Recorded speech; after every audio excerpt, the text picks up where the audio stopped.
విశాఖలో pulsars company ఉద్యోగులు ఆందోళనకు దిగారు. ఈ ఆందోళనకు సంబంధించిన బ్రేకింగ్ అప్డేట్ చూస్తున్నా 3 నుండి 5 నెలలుగా జీతాలు ఇవ్వడం లేదంటూ నిరసన చేపట్టారు. వాళ్ళంతా కూడా నెలల తరబడి జీతాలు ఇవ్వకపోవడంతో ఆర్థికంగా ఇబ్బందులు పడుతున్నామని ఆవేదన వ్యక్తం చేస్తున్నారు. అయితే జీతాల చెల్లింపులకు 3 రోజుల గడువు కోరిన యాజమాన్యం ఇప్పుడు పతాలేకుందని ఉద్యోగులు ఆగ్రహం వ్యక్తం చేస్తున్నారు. ప్రభుత్వమే తమను ఆదుకోవాలని కోరుతున్నారు ఉద్యోగులు.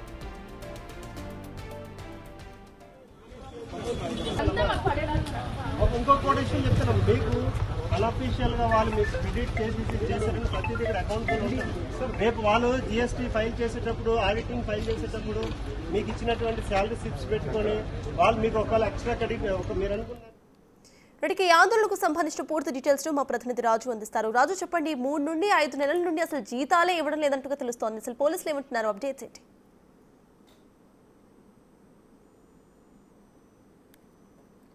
పల్సర్స్ అనేది ఒక ఐటీ కంపెనీ. ఐటీ ఉద్యోగం అంటే ప్రతి ఒక్కళ్ళలో కూడా ఎంతో సంపాదన ఉంటుంది. లక్షల్లో జీతాలు, ఉద్యోగాలకి అసలు డోకా లేదు. ఇదే నడుస్తున్నటువంటి పరిస్థితి ఉంది. కానీ విశాఖకు సంబంధించినటువంటి పల్సర్స్ ఐటీ కంపెనీ ఉద్యోగులు ప్రస్తుతం అయితే ఆందోళన బాట పట్టినటువంటి పరిస్థితి ఉంది. ఐటీ కంపెనీ దివాలా దిశగా వెళ్ళిపోయిందని ఉద్యోగులే స్వయానా చెప్తున్నారంటే ఇప్పుడు పల్సర్స్ కంపెనీలో పనిచేస్తున్నటువంటి ఐటీ ఉద్యోగుల పరిస్థితి ఏంటని దీన్ని బట్టి అర్థం చేసుకోవచ్చు.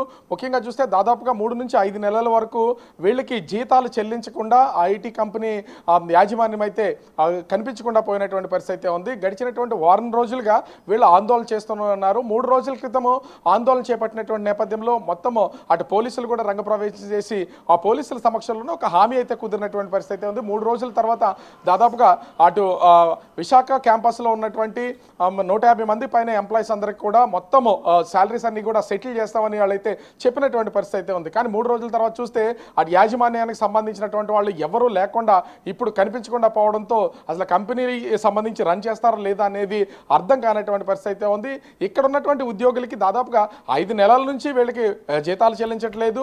ఐటీ ఉద్యోగులు అంటే దాదాపుగా ₹1,00,000 జీతాలు ఉంటాయి అనుకుంటా. కానీ ఇక్కడ పనిచేస్తున్నటువంటి వాళ్ళకి కేవలం 15,000, 19,000, 20,000, 25,000, ₹30,000 లోపే వీళ్ళందరికీ కూడా జీతాలు ఉన్నటువంటి పరిస్థితి ఉంది. కానీ ఆ జీతాల కోసం జీతాలు వచ్చినా రాకపోయినా కూడా ప్రస్తుతం వీళ్ళంతా కూడా ఉద్యోగాలు చేస్తున్నటువంటి పరిస్థితి ఉంది.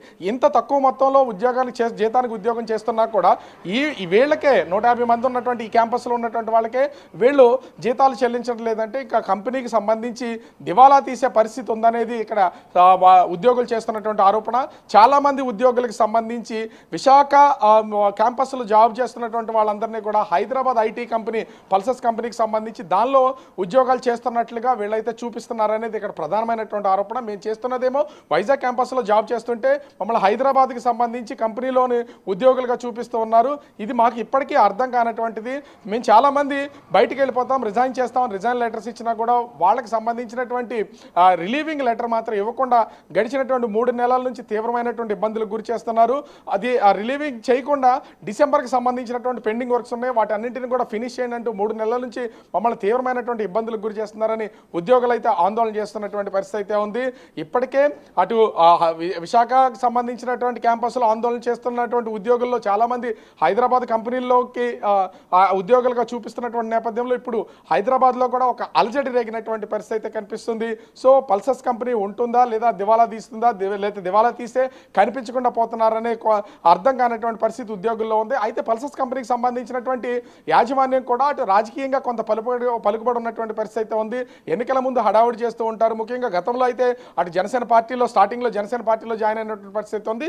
ఇదే విధానం ఉద్యోగుల విషయంలో అవకతవకలు పాల్పడుతున్నారని జనసేన పార్టీ నుంచి సస్పెండ్ చేసినటువంటి పరిస్థితి ఉంది. తర్వాత వైసీపీ పార్టీలో జాయిన్ అయినటువంటి పరిస్థితి ఉంది. అక్కడి నుంచి కూడా అయింది. ఇప్పుడు ప్రస్తుతం టీడీపీలో ఉన్నటువంటి పరిస్థితి ఉంది. ఇలా పార్టీలు మారుతూ ఉన్నటువంటి నేపథ్యంలో అటు ఉద్యోగులు కూడా మాకు రక్షణ లేకుండా పోయింది, మా ఉద్యోగులకు మమ్మల్ని రిలీవ్ చేసి మా సర్టిఫికేట్లు మాకు ఇవ్వండి, రిలీవింగ్ లెటర్లతో పాటుగా మా పెండింగ్ జీతాలు ఇవ్వని ప్రస్తుతం అయితే ఉద్యోగులు ఆందోళన చేస్తున్నటువంటి పరిస్థితి కనిపిస్తుంది. సత్తాస్. Right, thank you Raju.